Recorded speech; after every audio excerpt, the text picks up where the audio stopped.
오늘이 내 마지막 날이라면 무엇을 하고 싶은가요? 또 눈물 나 아직도. 오늘 내 마지막 날이라면? 나 진짜 뭐 해야 되지? 일단 제 통장에 있는 돈을 다 기부하고 무조건 제가 먹고 싶은 거 먹고 있죠. 이제 그 생각밖에 안 들어요 지금 사실. 한우 뚝불로다가.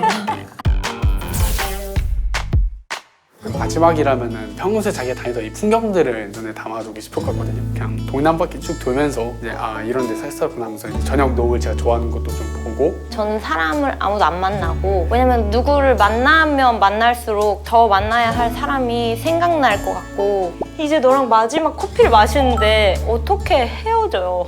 너무 슬프다. 그렇게 마지막이면은 무슨 대화를 가장 많이 할까? 그냥 살아왔던 이야기? 뭐 짧게 살았지만 평소에 쌓였던 거나 아니면 꼭 풀어야 하는 문제들, 사과할 기회를 주고 싶기도 하고 제가 사과하고 싶기도 하고 용서를 받고 싶기도 하고요. 뭔가 내가 한 행동과 이런 것들 중에 너가 섭섭한 게 있으면 지금 나한테 말해줘라. 그래야 내가 조금 후련하게 갈 것 같다. 돌아볼 수 있을 것 같아요. 그런 걸 얘기하면서 뭔가 좀 슬퍼지는. 그러면 우리가 어쨌든 죽고 나면 천국을 갈 건데 하나님 앞에 섰을 때 제일 후회되는 일이 있다면 뭐가 있을까요?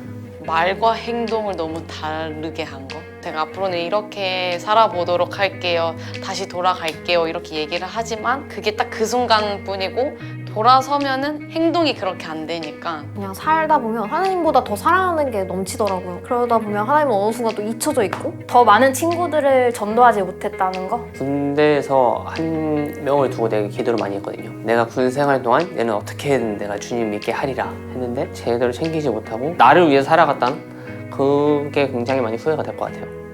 반대로 하나님한테 자랑할 수 있는 건 뭐가 있을까요? 제가 교회를 다니면서 교회에 다니는 것을 숨기지 않고 내가 믿는 거 그대로 말했고 내가 믿는 걸 세상 사람이 모두 다 알아요. 하나님이 잘했죠? 진짜 이런 느낌? 저는 성경 말씀대로 살려고 노력한 것, 노숙자분들이나 돈 구걸하시는 분들 만날 것 같아서 사실 주머니나 가방에 지폐를 꼭 가지고 다녀요. 절대 안 지나치긴 하거든요. 그래도 했어요, 그 사람들 돌봤어요, 이렇게 얘기하지 않을까요?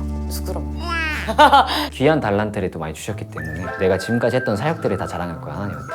나 미얀마 갔다 왔어요. 나 중고등부 섬겼어요. 청년부 섬겼어요. 뮤지컬 했었어요. 저는 오빠랑 정반대예요. 자랑할 만한 게 저는 없어요. 하나님 주신 능력으로 제가 이런 사역을 해서 나 미얀마 갔다 왔어요. 나 중고등부 섬겼어요. 청년부 섬겼어요. 다 했어요. 다 제 힘으로 한 게 아니거든요. 죽음이라는 단어를 들었을 때는 어떤 기분이 들어요? 얼마 전에 또 제가 막내 이모의 장례식에서 갔다 왔었는데 제가 죽으면 이제 다른 사람들에게 저는 어떠한 존재였을까를 다시 한번 더 생각해 보게 될 것 같고, 그래도 세상 사람들과 달리 살았던 재원이, 종교부장이었던 재원이, 학교 청년부에서 열심히 사역했던 재원이, 마음속으로는 누구보다 열심히 믿었던, 하나님이 생각하기에 맞아, 너 나 정말 사랑했어, 이렇게 인정해 주셨으면 좋겠고 하나님의 마음으로 이 세상을 살아갔던 그런 사람이었으면 좋겠어요. 저는 사실 되게 기대하거든요. 맨날 하나님 만나는 거를 직접 보는 그 순간이 되게 기대가 돼요. 천국에 도착하는 것 자체가 너무 자랑할 만한 일이고 감사한 일인 것 같아요. 그러니까 내가 하나님을 모르고 살지 않았다는 게 가장 제 인생에서 행복한 일인 것 같아요. 하나님을 알면서 내가 지낸다는 거.